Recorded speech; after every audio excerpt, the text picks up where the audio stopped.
ફાસલો. લેખક અશ્વિની ભટ્ટ. પ્રકરણ 84. કોંગ્રેચ્યુલેશન નાગર સાહેબ, તેણે સંતાઈને જ ઊંચે અવાજે કહ્યું. જાતભાતના આશ્ચર્યોથી નાગર ટેવાયેલા હતા, છતાં અત્યારે તે ચમકીને ઉઠ્યા હતા. જીગર પણ આ અવાજ સાંભળીને ચમકી ઉઠ્યો હતો. એટલું વાક્ય સાંભળીને તેને તરત ખ્યાલ ન આવ્યો કે તે અવાજ હરીશ જૈનનો હતો. નાગરના જેટલો જ તે પણ થડકી ઉઠ્યો હતો.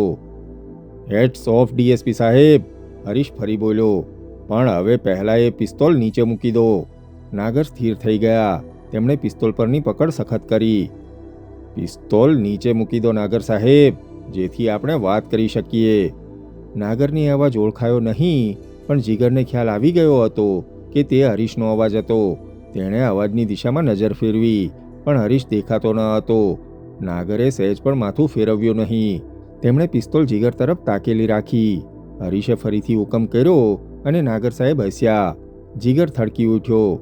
આવી ગંભીર પરિસ્થિતિમાં પણ તે હસી શકતા હતા એ વિચિત્ર લાગતું હતું. કોણ છો તમે? તેમણે પૂછ્યું. એ ઓળખાણ આપણે પછી કરીએ જ છીએ, અંધકારમાંથી અવાજ આવ્યો.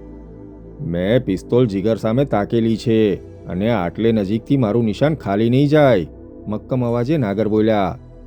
મેં મારી પિસ્તોલ તમારી સામે તાકેલી છે નાગર સાહેબ, અને તમારી માફક મને પણ મારી આંગળીઓ પર વિશ્વાસ છે. પ્લીઝ પિસ્તોલ તમારી ડાબી તરફ નાખી દો. અને નહીં નાખું તો? નાગર બોલ્યા. તે સાથે જ ઈંટનો એક ટુકડો તેમની પીઠ પાછળ પડ્યો. જીગરનો શ્વાસ અદ્ધર થઈ ગયો. હરીશ પાગલપણું કરી રહ્યો હતો. પિસ્તોલ નહીં નાખો તો મારે તમને શૂટ કરવા પડશે. મારા ડાબા હાથથી હું ધારીશ તો ઈંટથી પણ તમારું માથું ફોડી શકીશ, હરીશે કહ્યું. Stop it man. હું નર્વસ માણસ હોત તો મારાથી ઘોડો દબાઈ ગયો હોત, અને તો આ જીગર આ ઘડીએ મરતો હોત. તમે જેમ નર્વસ નથી તેમ હું પણ નર્વસ નથી, અને જીગર ગુજરી જાય કે જીવે તેનાથી મને કશો ફરક પડવાનો નથી. યુ કેન ગો હેડ. તમે એના પર ગોળી ચલાવો, તેનાથી મને નુકસાન થવાનું નથી.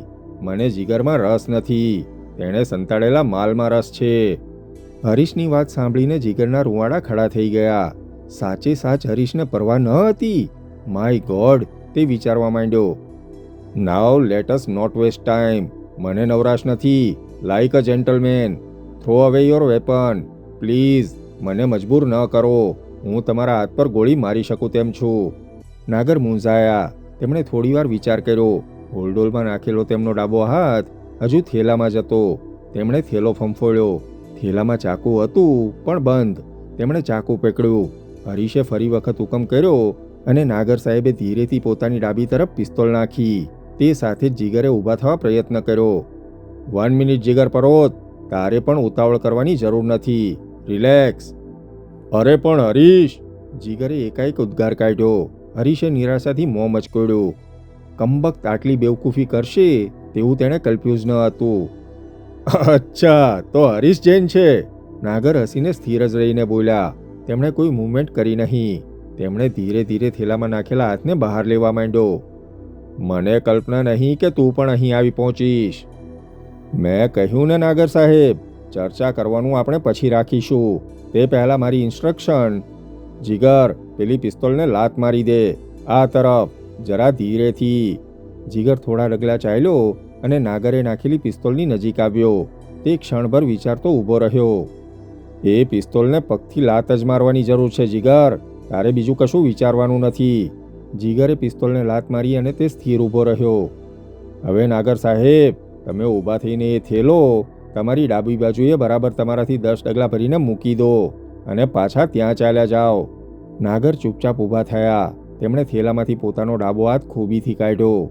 થેલો ઊંચો કર્યો અને હાથમાંનું ચાકુ પેન્ટની અંદર ખોસી લીધું. હળવે રહીને તેમણે થેલો તેમનાથી ડાબી તરફ 10 ડગલા ગણીને મૂક્યો અને પાછા વળ્યા.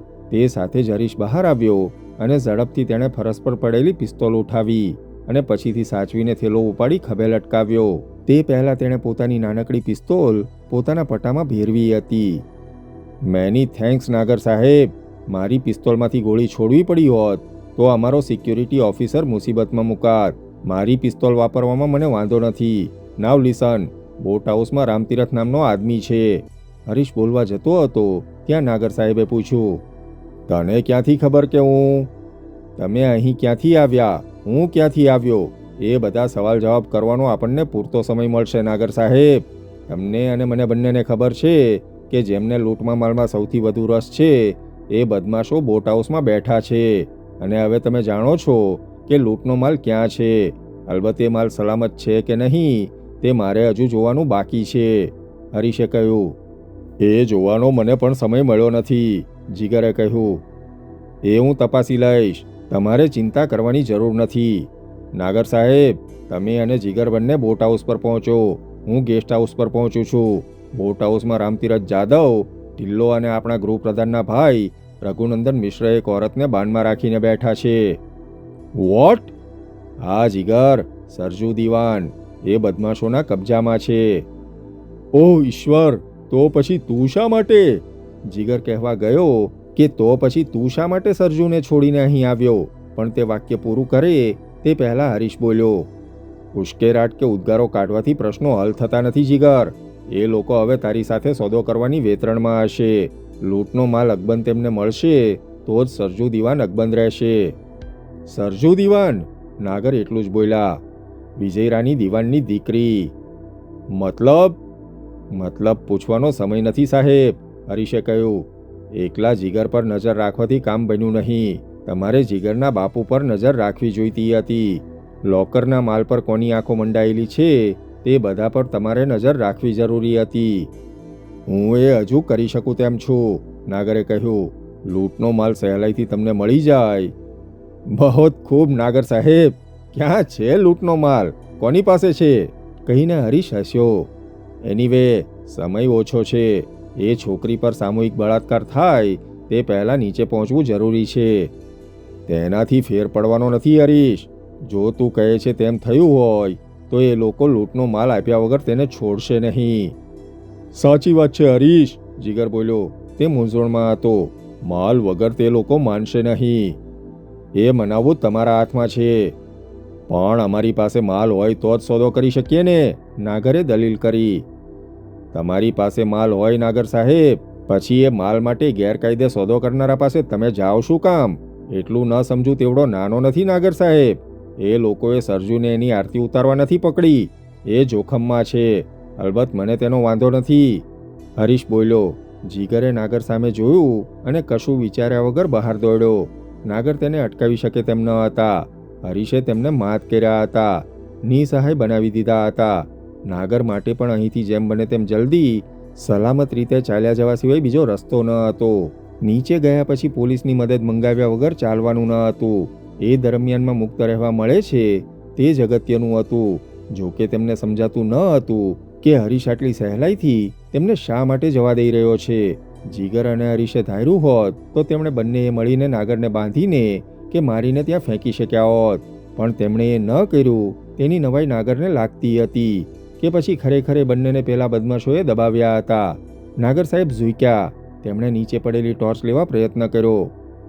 ટોર્ચ ભલે ત્યાં જ રહી સાહેબ, હરીશે કહ્યું.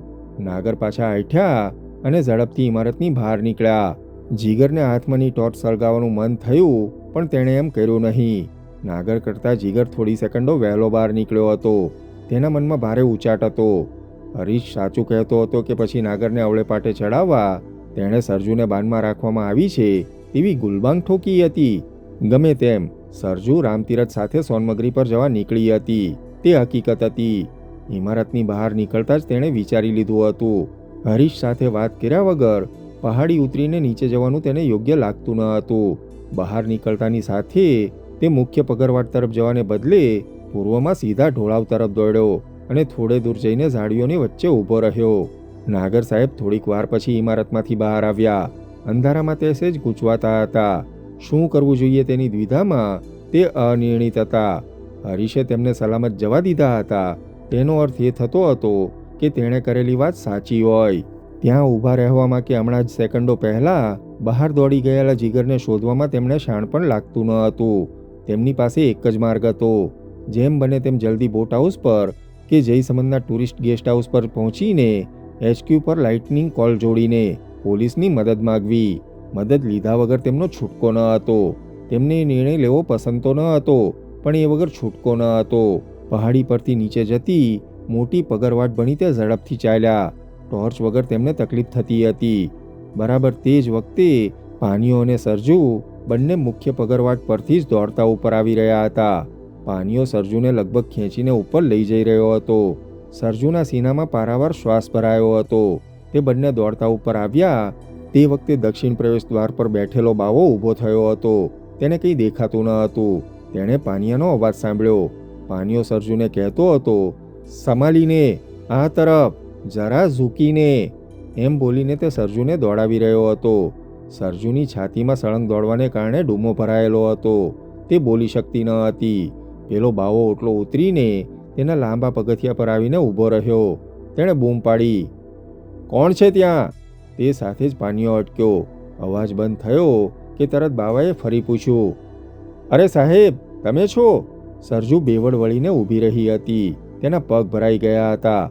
તેનો એક એક સ્નાયુ તંગ થઈ ગયો હતો. એ જીગર નથી, એ જીગરનો અવાજ નથી, તેણે અદ્ધર શ્વાસે પાનિયાને કહ્યું. તેની છાતી ધમણની માફક ફૂલતી અને સંકોચાતી હતી. શ્વાસ લેવામાં તેને તકલીફ પડતી હતી. ફેફસામાં કોઈ બરફની ઠીકરી ખોસી દીધી હોય તેમ છાતીમાં સળ પડતી હતી. પાનિયાએ સરજુના ખભા પર હાથ મૂક્યો. રાની બિલાડાની માફક ચૂપકી દીથી તે આગળ વધ્યો. આપ ગયે નહીં સાબ, બાવાએ બૂમ પાડી. પણ તે પહેલાં તો પાનિયો તેની પાસે પહોંચ્યો હતો. બાવો કંઈ વિચારે તે પહેલાં તો પાનિયાએ દીપડાની માફક ત્રાટકીને અવળે હાથે બાવાની ગરદન પર તેનો હાથ ફોર આર્મ ઝીક્યો હતો. આધેડવઈ ચૂકવી લીધેલા બાવાનું જડબું ખખડી ગયું. તેને તમ્મર આવી ગઈ. સડેલા ઝાડની ડાળીની માફક તે પથ્થર પર ઝીકાયો. તેનું માથું બોદા અવાજ સાથે પગથિયા પર ભટકાયું. પાનિયો પાછો સરજુ પાસે પહોંચ્યો. હાથ પકડીને તે સરજુને એ તરફ લઈ આવ્યો. અંધારામાં પડેલો બાવો બરાબર દેખાતો ન હતો. નજીક આવ્યા પછી તેને જુએ તે પહેલાં બીજા અવાજો સંભળાયા. પાનિયો સરજુનો હાથ પકડીને ઇમારતની પશ્ચિમ તરફ એટલે કે પાછલી બાજુએ લઈ ગયો. બાવાની બૂમ નાગર સાહેબે સાંભળી હતી. તે એક ક્ષણ માટે ઊભા રહી ગયા. તેમને ખ્યાલ આવે કે એ બૂમ બાવાએ પાડી હતી તે પહેલાં પગરવાટના નીચેના ભાગમાંથી અવાજ આવ્યો. નાગર કાન સરવા રાખીને સહેજ દૂર ઊભા રહી ગયા હતા.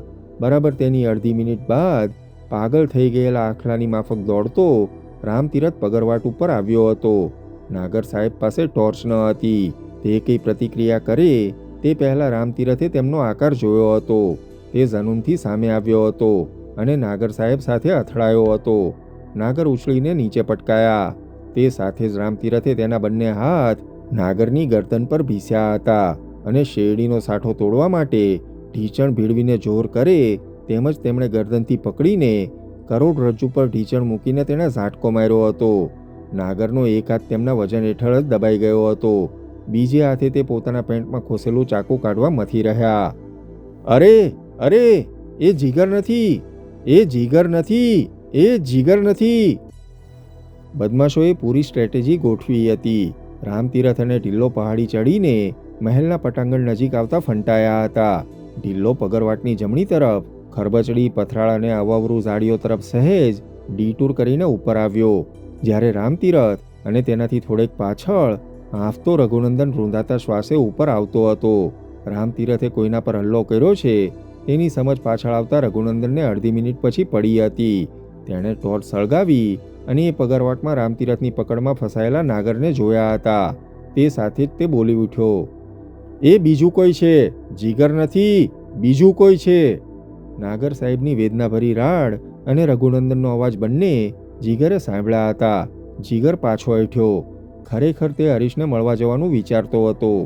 બરાબર આ જ સમયે હરીશ જૈન મહેલના ચોકમાંથી તેના જમણા હાથ તરફના કમરામાં પ્રવેશ્યો હતો. એ તરફ ઝરૂખામાંથી નીચે ઉતરીને મહેલની બહાર જવાનું તેણે વિચાર્યું હતું.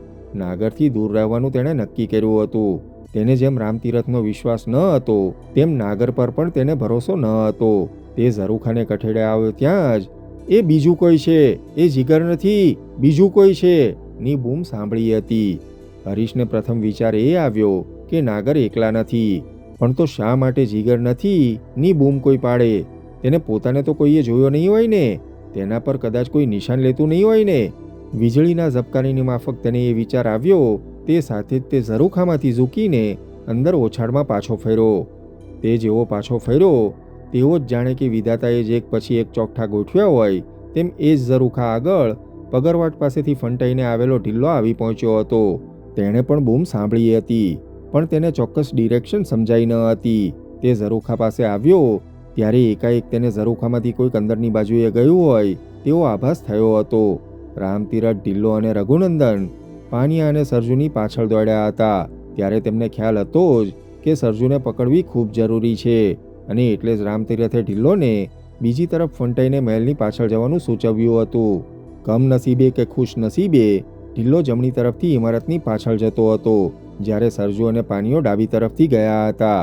ઢિલ્લો પેલા ઝરૂખા પાસે આવીને કંઈક વિચારીને વધુ આગળ જવાને બદલે ત્યાં જ રોકાયો હતો. એક ક્ષણ પહેલાં તેને આશંકા થઈ હતી કે ઝરૂખામાંથી કોઈ અંદર ગયું. અલબત્ત તે કોઈને જોઈ શક્યો ન હતો. એ એકાંતમાં તેની નસે નસ તંગ હતી. ઢિલ્લોએ ઝરૂખાનો કઠેડો પકડ્યો. ઊંચો થઈને તેણે પોતાની કાયા ઉપર ખેંચી. દરમિયાનમાં હરીશ મહેલના ચોકમાંથી ઇમારતને મુખ્ય બારણે આવ્યો.